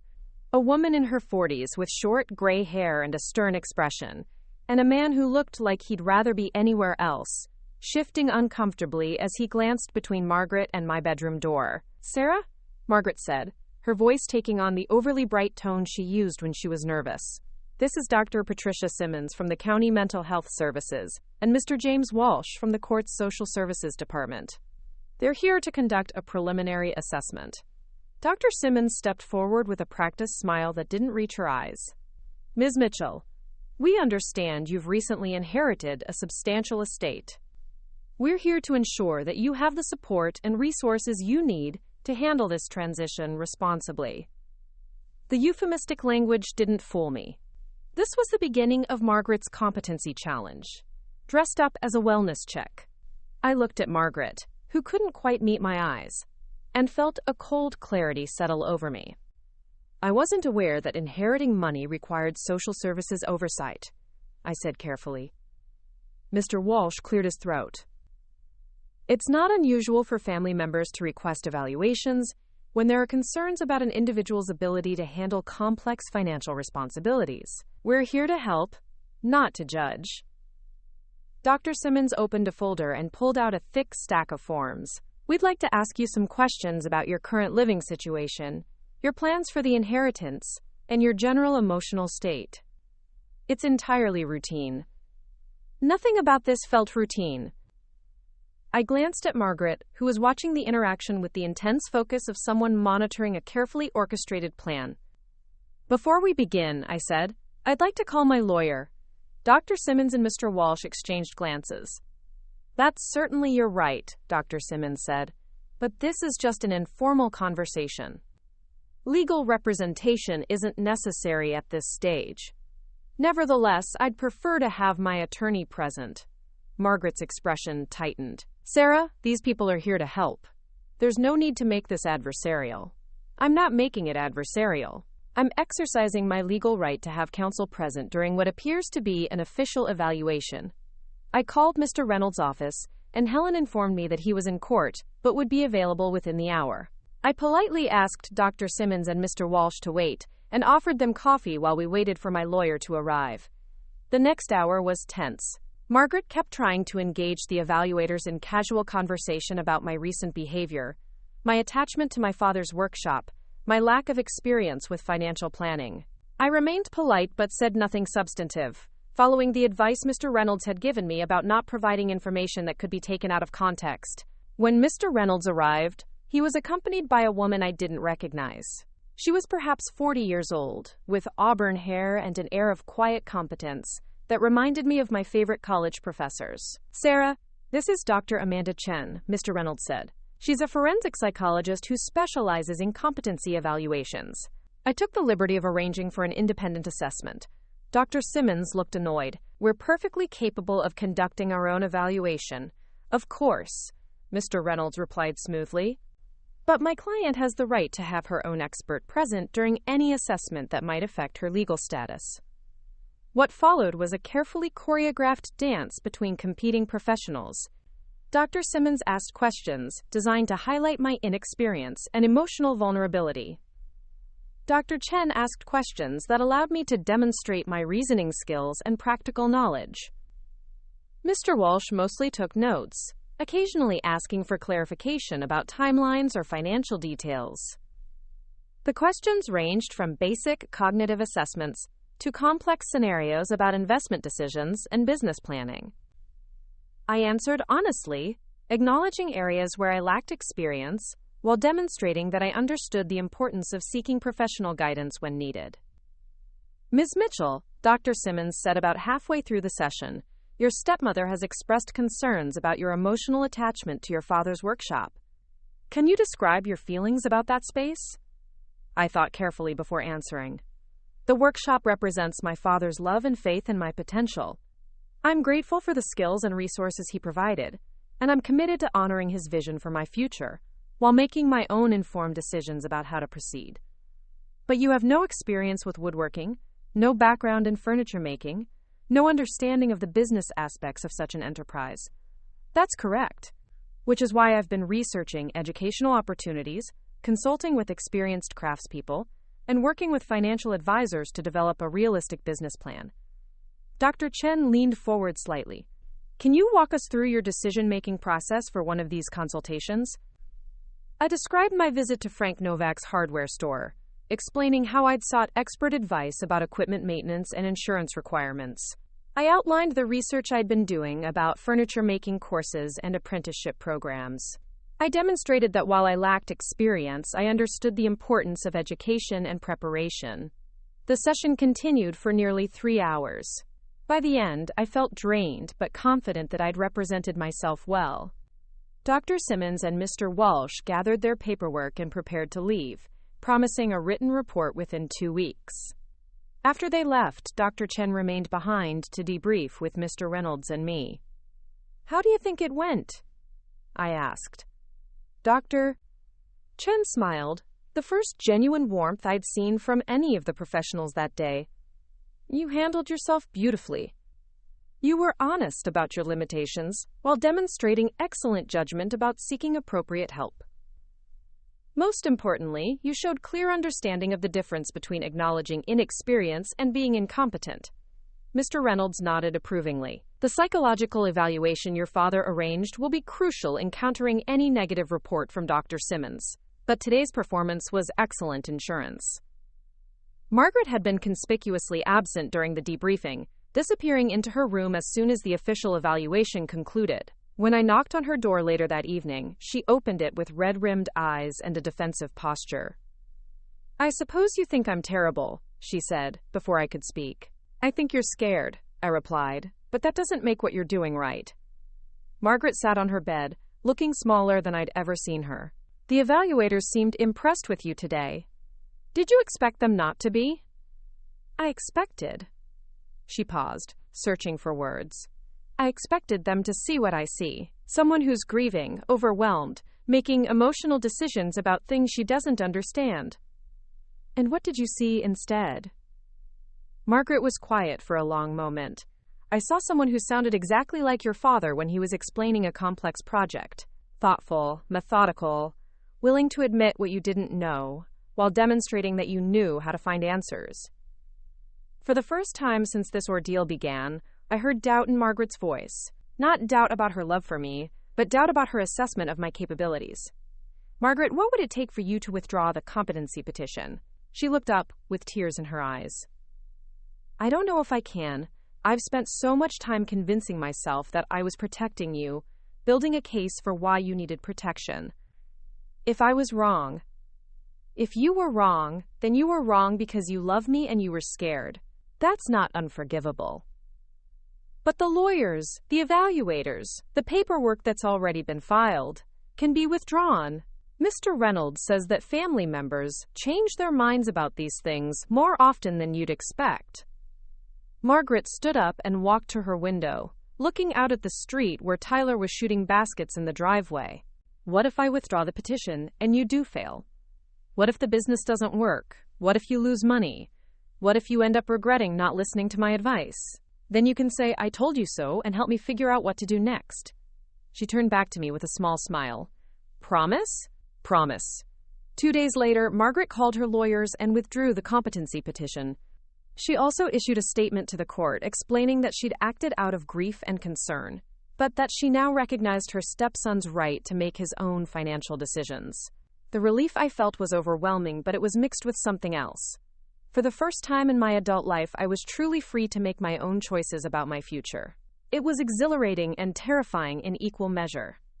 Over the following weeks, I began to understand what that freedom actually meant.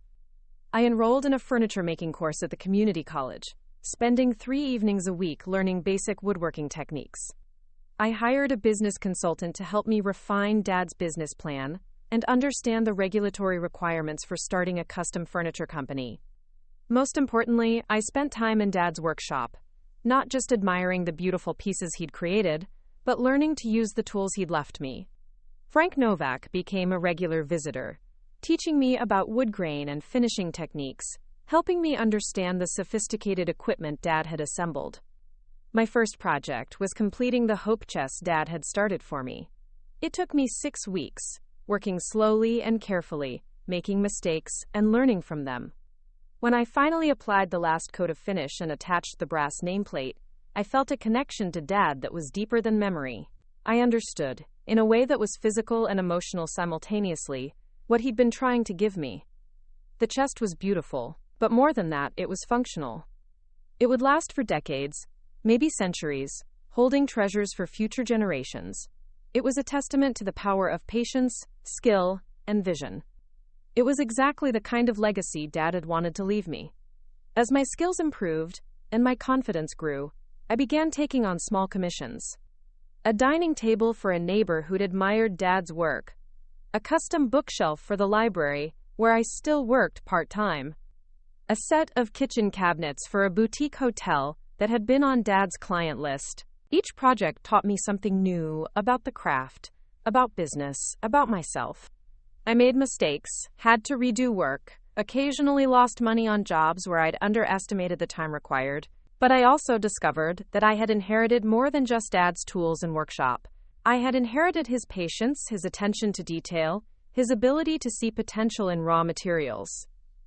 Margaret's relationship with me changed gradually. She still worried, still offered advice, still occasionally suggested that I was taking on too much too quickly. But she also began to see the results of my work, to understand that Dad's faith in my abilities hadn't been misplaced. The breakthrough came about 4 months after I'd started the business. I was working on a complicated commission, a dining room set for a wealthy family in a historic district, when I ran into a problem with the joinery technique. The pieces wouldn't fit together properly, and I was frustrated enough to consider abandoning the project. Margaret found me in the workshop, staring at the half-assembled table with tears of frustration in my eyes.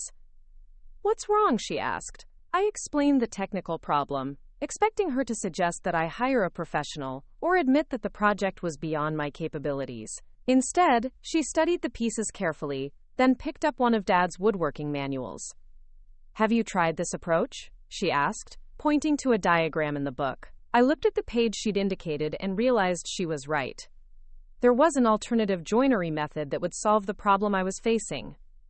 How did you know about that? Margaret smiled. I may not have approved of your father's workshop, but I wasn't blind to it. I spent 8 years listening to him explain woodworking techniques over dinner.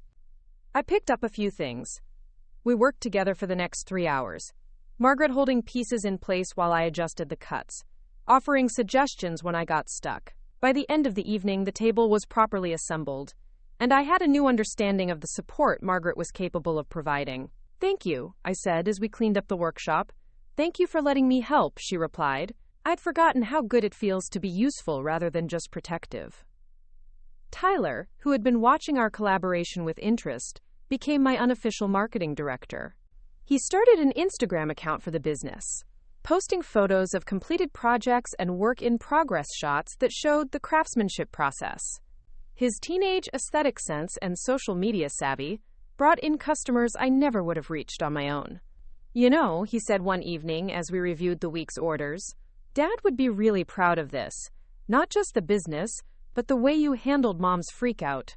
You stood up for yourself without destroying the family. His words meant more to me than he probably realized. I'd been so focused on honoring Dad's vision for my future that I'd almost forgotten about his hopes for our family. He'd wanted me to be independent, but he'd also wanted us to remain connected. A year after Dad's death, I held the first annual Robert Mitchell Memorial Furniture Show in the workshop. Local craftspeople displayed their work, shared techniques, and celebrated the kind of patient, skilled creation that Dad had loved. Margaret helped organize the event, and Tyler created a social media campaign that brought in visitors from 3 counties. The show was a huge success, but more than that, it felt like a completion. Dad's workshop was no longer a secret space hidden behind a false wall. It was a living tribute to his vision, a place where beautiful things were created and shared with the community. During the show, I overheard a conversation between Margaret and one of the visiting craftspeople. Your daughter has real talent, the woman was saying. Robert must have been an excellent teacher. He was, Margaret replied. But Sarah's success is her own. She took his tools and his plans and made them into something uniquely hers. I realized that Margaret had finally stopped seeing me as someone who needed protection and started seeing me as someone who could create, contribute, and thrive on my own terms. The business continued to grow, but so did my understanding of what Dad had really left me. It wasn't just money or equipment or even opportunities. It was the confidence to trust my own judgment, the courage to take risks, and the wisdom to seek help when I needed it. I still made mistakes, still had projects that didn't turn out as planned, still occasionally bit off more than I could chew. But I also had the satisfaction of building something meaningful with my own hands, of carrying forward a tradition of craftsmanship, of proving that Dad's faith in my potential hadn't been misplaced. 2 years after discovering the workshop, I was featured in a regional magazine as one of the area's most promising young artisans. The article included photos of my work, quotes from satisfied customers, and a sidebar about the importance of mentorship in traditional crafts. Sarah Mitchell is carrying forward a family tradition, the article concluded. But she's doing it on her own terms, with her own vision, and with the kind of success that can only come from genuine passion combined with patient skill development. I framed the article and hung it in the workshop, next to a photo of Dad working at his bench. But the real measure of success wasn't media attention or growing profits. It was the satisfaction of opening the workshop door each morning and knowing that I was exactly where I was supposed to be, doing exactly what I was meant to do. Margaret still worried sometimes, still offered advice, still occasionally suggested that I was taking on too much risk. But she also celebrated my successes, helped with difficult projects, and took pride in telling people about my work. She'd learned to channel her protective instincts into supportive action rather than controlling behavior. Tyler graduated from high school and decided to take a gap year to work with me in the business before starting college. He discovered that he had a talent for furniture design and began creating pieces that combined traditional craftsmanship with contemporary aesthetics. Margaret initially worried about him postponing college. but she'd learned to trust our judgment about pursuing meaningful work. The workshop had become what Dad had always intended it to be. Not just a place where beautiful things were made, but a space where people could discover their potential, develop their skills, and build lives that reflected their values rather than other people's expectations. 3 years after Dad's death, I received a letter from my Aunt Rachel in California. She'd heard about the business through social media and wanted to share some of my mother's artwork with me. The package that arrived a week later contained paintings, sketches, and jewelry designs that took my breath away. My mother had been incredibly talented, but more than that, she'd been someone who understood the relationship between creativity and craftsmanship. Her paintings showed the same attention to detail, the same patience with process, the same love of beautiful materials that I'd discovered in Dad's workshop. She would be so proud, Rachel wrote in her accompanying letter. Elizabeth always said that art wasn't about talent. It was about the courage to keep trying, to keep learning, to keep creating, even when the results weren't perfect. You've honored that philosophy in ways she never got the chance to. I displayed several of my mother's pieces in the workshop, not as museum pieces, but as inspiration. They reminded me that creativity was a family legacy, something that had been passed down through generations and would continue to be passed forward. The final piece of the puzzle came when I discovered a letter Dad had written to me but never sent. It was hidden in the back of one of his tool drawers, sealed in an envelope marked, "For Sarah's 25th birthday." "My dearest daughter," the letter began, "if you're reading this, then you've found your way to this workshop and begun to understand what I was trying to build for you. But I want you to know that the real gift isn't the tools or the equipment or even the business opportunity. The real gift is the knowledge that you are capable of creating something beautiful and lasting with your own hands." The letter went on to describe Dad's hopes for my future, his pride in my accomplishments, and his faith that I would find my own path to fulfillment. But the final paragraph was what brought tears to my eyes. "Remember that the workshop isn't just about furniture or business, or even craftsmanship. It's about the power of taking raw materials and transforming them into something more beautiful than they were before. That's what art is, what love is, what family is. That's what I hope you'll always remember to do with your life." I folded the letter carefully and placed it in the hope chest I'd completed 3 years earlier. It would stay there, along with other treasures from my journey. A reminder of the love that had made everything possible. The workshop continued to evolve, the business continued to grow, and I continued to learn. But more than that, I continued to create, to contribute, to build something meaningful with my own hands. It was exactly the kind of life Dad had envisioned for me, and exactly the kind of life I'd chosen for myself. Sometimes people asked me if I ever regretted not pursuing a more traditional career path, if I ever worried about the risks of self-employment, if I ever wondered what would have happened if I'd listened to Margaret's concerns about my capabilities. My answer was always the same. I'd learned that the biggest risk wasn't failing at something you loved, but succeeding at something that didn't matter to you. I'd learned that competence wasn't about having all the answers, but about knowing how to find them. And I'd learned that the most meaningful inheritance wasn't money or property, but the confidence to trust your own judgment and the courage to build the life you actually wanted. The workshop had taught me to transform raw materials into beautiful, functional objects. But more than that, it had taught me to transform dreams into reality, fear into confidence, and potential into achievement. It had taught me that the most important thing you could inherit from someone you loved wasn't their possessions, but their faith in your ability to create something meaningful with your own life. And every morning when I opened the workshop door and breathed in the familiar scent of wood and possibility, I knew that I was honoring not just Dad's legacy, but my own potential.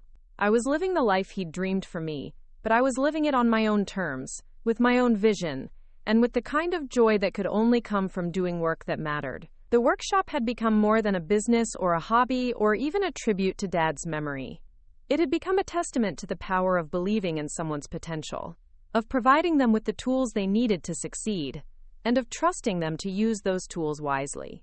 And in the end, that was the real gift Dad had left me. Not just the means to pursue my dreams, but the knowledge that those dreams were worth pursuing, and the confidence to make them real.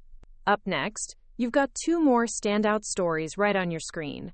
If this one hit the mark, you won't want to pass these up. Just click and check 'em out.